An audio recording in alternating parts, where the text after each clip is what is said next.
அன்பார்ந்த ஆசிக் தோழ நேயர்களே, அமெரிக்காவுடைய அதிபர் டொனால்டு ட்ரம்ப்பை குறிவச்சு சுட செய்ய முயற்சி செஞ்சது என்பது இன்னைக்கு ஒரு பெரிய பரபரப்பு செய்தியாக காணப்படுது. மற்றொரு பக்கம் காசாவில் கிட்டத்தட்ட 150 ஜோடிகளுக்கு திருமணம் என்பது நடைபெற்றிருக்குது. இன்னொரு பக்கம் அதே காசாவில் போதைப் பொருட்களை இஸ்ரேல் பல்வேறு இடங்களில் போட்டிருக்கு அப்படிங்கிற செய்தி வருது. இன்னொரு பக்கம் இந்தியாவிலிருந்து ஒரு 200க்கு அதிகமான நபர்கள் இஸ்ரேலுக்கு குடியேற சென்றிருக்கிறாங்க அப்படிங்கிற மாதிரி இன்னொரு செய்தி வந்திருக்கு. மற்றொரு பக்கம் ஈரானுடைய போர் விஷயங்களில் இனிமேல் பேச்சுவார்த்தைக்கு இடமே இல்லை அப்படிங்கிற மாதிரி பல்வேறு விஷயங்களும் போயிட்டுருக்கு. ஸோ இந்த செய்திகளை குறித்து தான் ஒன்றன் பின் ஒன்றாக விரிவாகவும் ஆழமாகவும் இந்த காணொலியில் பார்க்க போகிறோம். ஸோ பார்ப்பதற்கு முன்னாடி நம்ம ஆசிக் தோழர் என்ற இந்த சேனலை மறக்காமல் சப்ஸ்கிரைபர் செய்து உங்கள் உறவினர்களுக்கும் நண்பர்களுக்கும் இந்த செய்தி பகிருங்க. மறக்காமல் கீழே இருக்கக்கூடிய பெல் ஐக்கானை கிளிக் பண்ணுங்கள். இதன் வழியாக நமது செய்திகள் உடனுக்குடன் உங்களை வந்தடையும். வாங்க செய்திகளுக்குள்ளே போவோம். அன்பார்ந்த உறவுகளே, நேற்றிலிருந்து பரபரப்பாக பேசக்கூடிய செய்தி என்னென்னா, அமெரிக்க தலைவர் டொனால்டு ட்ரம்ப்பை ஒரு நபர் துப்பாக்கியில் சுட முயற்சி செய்து அது ஜஸ்ட் மிஸ் ஆகி அவர் தப்பிச்சிட்டார் அப்படிங்கிற செய்தி தான் இன்றைக்கி வேகமாக பரவிட்டு இருக்கு. இந்த சம்பவம் எங்கே நடந்துச்சுன்னு கேட்டிங்கன்னா, அமெரிக்காவில் வாஷிங்டன் டிசியில் ஒரு விருந்து நிகழ்ச்சி வச்சுருக்காங்க. அதாவது பத்திரிகையாளர்கள் இருக்காங்க, நிருபர், இவர்களுக்கான விருந்து நிகழ்ச்சி ஆண்டுக்கு ஒரு முறை நடக்கும். ஒரு பிரம்மாண்டமான நிகழ்ச்சி. அந்த நிகழ்ச்சியில் டொனால்டு ட்ரம்ப் கலந்துக்கிறாங்க. அதே போல் மெலேனி என்று சொல்லக்கூடிய ஒரு அதிகாரி, அதே போல் ஜேடி வான்சன், இன்னும் சில நபர்கள்லாம் கலந்துக்கிறாங்க. அவர்களுக்குன்னு சொல்லிட்டு பிரத்யேகமாக ஒரு டேபிள் போடப்பட்டிருக்குது. அவர்களுக்கு முன்பாக பல்வேறு இருக்கைகளில் நிருபர்கள், பெரும் பெரும் நிருபர்கள் அமர்ந்திருக்கிறாங்க. இப்படி அமர்ந்திருக்கக்கூடிய சமயத்தில் தான் திடீரென்று நேற்று இரவு சனிக்கிழமை அந்த வாஷிங்டன் டிசியில் ஒரு நபர் துப்பாக்கி எடுத்து சுட ஆரம்பிச்சிடுறாரு. இந்த துப்பாக்கி சூடு என்பது நேரடியாக ட்ரம்ப்பு மற்றும் ஜேடி வான்சன் போன்ற அந்த இருக்கை இருக்குல்ல, அதன் மேலே ஏற்படலை, அதற்கு சற்று தூரத்தில் ஏற்படுது. ஸோ அந்த சத்தம் கேட்ட பின்னாடியே பல நபர்கள் பதறி போயிடுறாங்க. பதறி போய் உடனடியாக ஜேடி வான்சனை ஒரு நபர் இழுத்துட்டு போகிறாரு. மற்றொரு பக்கம் அந்த மெலினி என்று சொல்லக்கூடிய அந்த அதிகாரி, பெண் அதிகாரி தவழ்ந்து போகிறாங்க. இன்னொரு பக்கம் டொனால்டு ட்ரம்ப்பை அங்கே இருக்கக்கூடிய பாதுகாவலர்கள் சூழ்ந்து அவரை பாதுகாத்து கூட்டிகிட்டு போகிறாங்க. அந்த இடத்துல அவர் தடுமாறி விழுகிறாரு. இருந்த பொழுதும் அவர் சேஃபாக கூட்டிகிட்டு போய் பாதுகாத்துட்டாங்க. இப்படி பாதுகாத்த பின்னாடி அந்த சுட்ட நபர் யாருன்னு சொல்லிட்டு தேடி பிடிக்கக்கூடிய சமயத்தில் தான் பல்வேறு தகவல்கள் கிடைக்குது.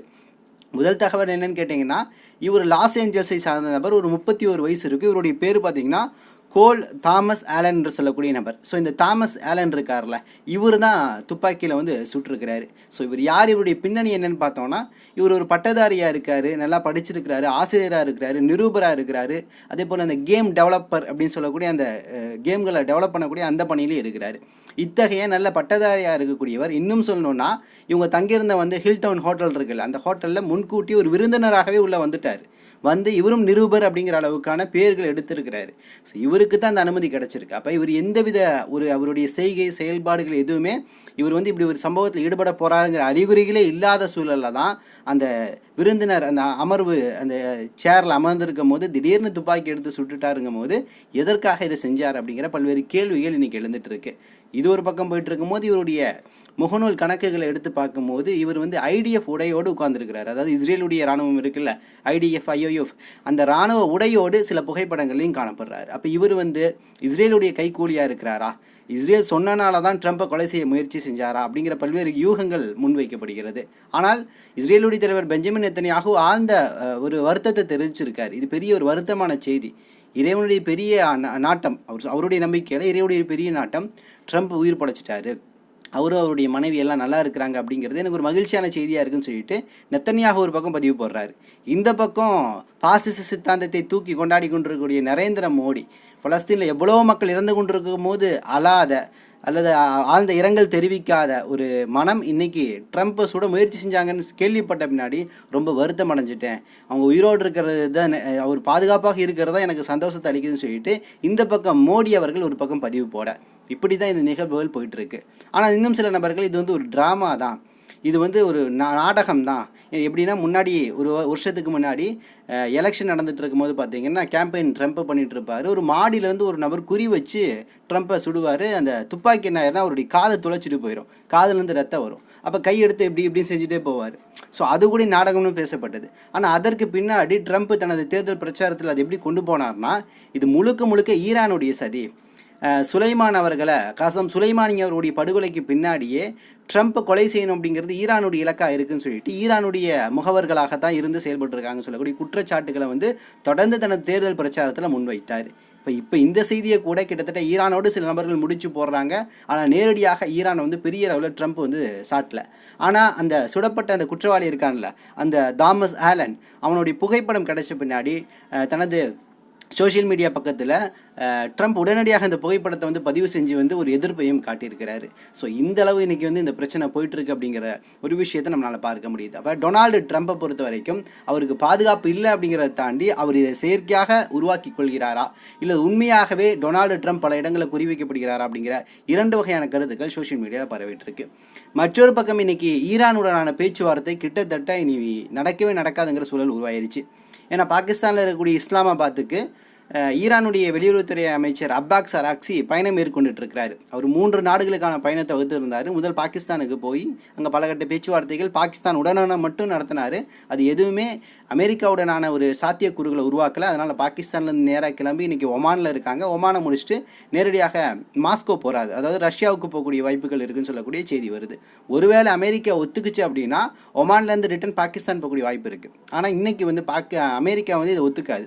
ஏன்னா அமெரிக்காட்டிருந்து அதிகாரப்பூர்வமாக வந்த செய்தி என்னென்னா, எங்கள்கிட்ட எல்லா விஷயங்களும் இருக்குது, இனிமேல் நாங்கள் என்ன பண்ண மாட்டோம், அவ்வளவு தூரம் எங்களுடைய அதிகாரி விட்காஃப் மற்றும் குஸ்னர் இந்த 2 நபர்களை தான் பாகிஸ்தானில் இருக்கக்கூடிய இஸ்லாமாபாத்துக்கு ஈரானுடன் பேச்சுவார்த்தைக்கு அனுப்ப தயாரான சூழல் இருந்துச்சு. இப்போ இந்த 2 பேர் இவ்வளவு தூரம் பயணம் சென்று இந்த பேச்சுவார்த்தையெல்லாம் ஈடுபட வேணாம்னு சொல்லிட்டு ட்ரம்ப்புடைய உத்தரவு வந்தனால இந்த பயணத்தை வந்து அமெரிக்கா வந்து ரத்து செஞ்சிருச்சு. அப்போ அமெரிக்கா தரப்பிலிருந்தும் இன்னும் சொல்லணும்னா அமெரிக்கா எந்தளவு வந்து ட்ரம்ப் விஷயங்களை முன்வைக்கிறார்னா, ஈரான்கிட்ட யார் கூட பேச்சுவார்த்தை நடத்துறதுன்னு எனக்கு தெரியலன்னு சொல்லிட்டு இந்த பயணத்தை ரத்து செஞ்சுருக்கிறார். ஏன்னா பேச்சுவார்த்தை நடத்துவதற்கான எந்த நபர்களும் இன்றைக்கி தயாரான சூழல் இல்லை. இன்னும் அழுத்தமாக சொல்லணும்னா, சுப்ரீம் தலைவராக இருக்கக்கூடிய மஜ்தபா கொமைனி அதிகாரப்பூர்வமாக ஒரு உத்தரவு கொடுத்துருக்காரு. இனிமேல் யாரும் பேச்சுவார்த்தைக்கு போகக்கூடாதுன்னு சொல்லக்கூடிய தடையை இன்றைக்கி என்ன பண்ணியிருக்கிறாரு, மஜ்தபா கொமைனி சுப்ரீம் தலைவர் வந்து விதிச்சிருக்கிறாரு. ஸோ இப்போ இந்த அளவு பேச்சுவார்த்தை என்பது முழுவதுமாக ஒரு உடைந்த நிலையில் தான் இன்றைக்கி ஈரானுடைய விஷயங்கள் காணப்படுது.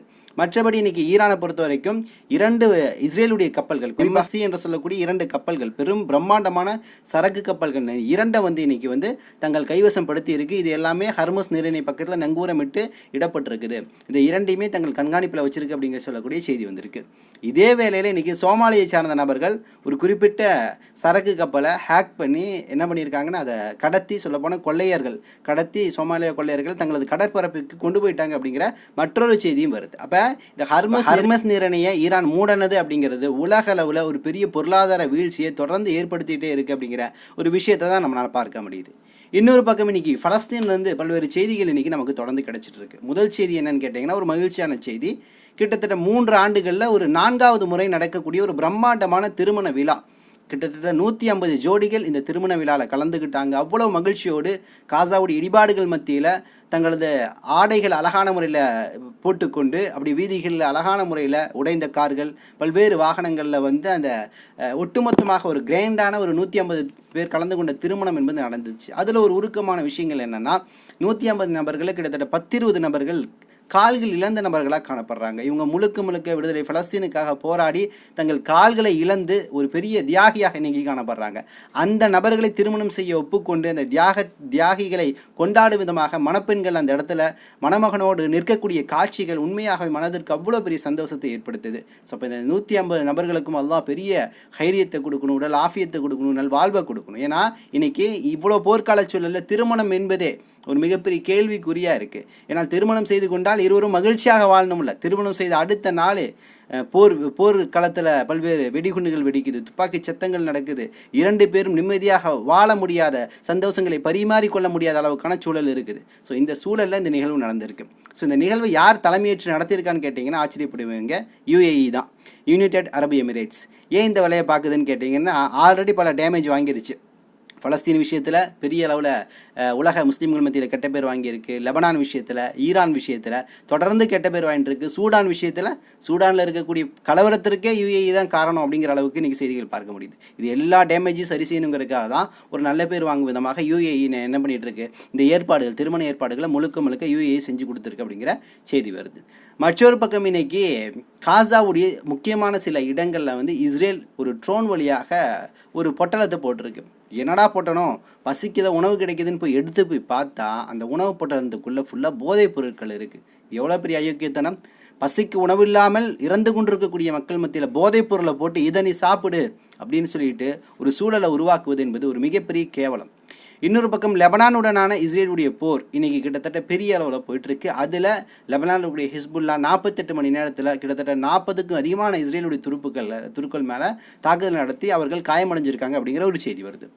இன்னொரு பக்கம் இந்த ஆண்டு துவக்கத்தில் வந்து இதுவரையிலும் கிட்டத்தட்ட 10க்கு அதிகமான இஸ்ரேலுடைய IDF துருப்புக்கள் சூசைட் செஞ்சுருக்காங்க, அதாவது தற்கொலை செஞ்சுருக்காங்க. ஏன்னா அவர்கள் இவ்வளவு நாட்கள் போரில் ஈடுபட்டது என்பது மிகப்பெரிய அவர்களுக்கு மன உளைச்சலை ஏற்படுத்தியிருக்கு. குழந்தைகள், பெண்கள், முதியவர்களை கொன்றது என்பது உளவியலாக அவங்களை பெரிய அளவில் பாதிப்பு ஏற்படுத்தியிருக்கு. அதனால கிட்டத்தட்ட 10க்கு அதிகமான நபர்கள் இந்த மாதம் மட்டும் சரியாக சொல்லணும்னா 8 நபர்கள் சூசைட் பண்ணியிருக்காங்க அப்படிங்கிற செய்தி வருது. அப்போ தொடர்ந்து இன்றைக்கி வந்து IDF IOF துருப்புக்கள் மத்தியில் இது போன்ற செயல்பாடுகள் நடக்குது. அது வெளி உலகத்திற்கு சொல்ல இஸ்ரேல் வந்து தொடர்ந்து மறுத்துட்ருக்கு. இந்த போதைப்பொருள் போட்டாங்கன்னு சொன்னேன்ல, அதோடைய சம்பவத்தில் ஆரம்பமாக இந்த போருடைய காலங்களில் ஒரு விஷயம் நடந்துச்சு. என்னென்னா, ஒரு சின்ன டப்பாவை தூக்கி இஸ்ரேல் போட்டுரும், உணவு டப்பா. அந்த டப்பாவை குழந்தைகள் எடுக்க போகும்போது உள்ளுக்குள்ளே வெடி இருக்கும், அது வெடித்து பல்வேறு குழந்தைகள் இறந்துருக்காங்க அப்படிங்கிற ஒரு செய்தியும் நம்மளால் கடந்த காலங்களில் பார்க்க முடிஞ்சிச்சு. அப்போ கிட்டத்தட்ட இஸ்ரேல் ஏதோ ஒரு வகையில் அவர்களை தொடர்ந்து இனப்படுகொலை செய்ய வேண்டும் என்ற விஷயத்தை நோக்கி தான் நகர்ந்துட்டு இருக்குன்னு பார்க்க முடியுது. இன்னொரு பக்கம் இன்னைக்கு இந்தியா இஸ்ரேலுடைய இந்த பலஸ்தீன் மீதான இனப்படுகொலையில் ஒரு பெரிய பங்கு செலுத்தி இருக்கு. இந்தியா என்பது இந்தியா நாட்டு மக்கள் அல்லது இந்தியா என்ற அந்த ஒற்றை சொல்லாடல் கிடையாது. இங்கே இருக்கக்கூடிய ஃபாசிசம், குறிப்பாக மோடியுடைய நண்பர் அதானி இந்த போருடைய ஆரம்பத்தில் ஆயிரக்கணக்கான ஹர்மஸ் 450 என்று சொல்லக்கூடிய கில்லர் ட்ரோன்களை இஸ்ரேலுக்கு கொடுத்தார். இந்த ட்ரோன்கள் இன்னைக்கு காசாவில் இறந்திருக்கக்கூடிய ஆயிரக்கணக்கான மக்களில் பாதி நபர்களை கொன்ற ட்ரோன்களாக காணப்படுது. இந்த ட்ரோன்கள் எங்கெங்கே பயன்படுத்தப்பட்டிருக்குன்னா காசாவுடைய பகுதியில், லெபனானுடைய பகுதியில், அதே போல் ஈரானுடைய பொருளில் பயன்படுத்தப்பட்டிருக்கு. அத்தகைய ட்ரோனை குறிப்பாக அங்கே இருக்கக்கூடிய போராளி குழுக்கள், புரட்சியாளர்கள் சுட்டு வீழ்த்தியிருக்காங்க அப்படிங்கிற விஷயத்தை பார்க்க முடிஞ்சு. அந்த அடிப்படையில் இன்றைய தினம் லெபனானில் இருக்கக்கூடிய விடுதலை விரும்பக்கூடிய புரட்சியாளர்கள் எல்லாமே தொடர்ந்து என்ன பண்ணியிருக்காங்கன்னா இந்த ஹர்மஸ் 450 என்று சொல்லக்கூடிய ட்ரோனை அடித்து வீழ்த்தியிருக்காங்க.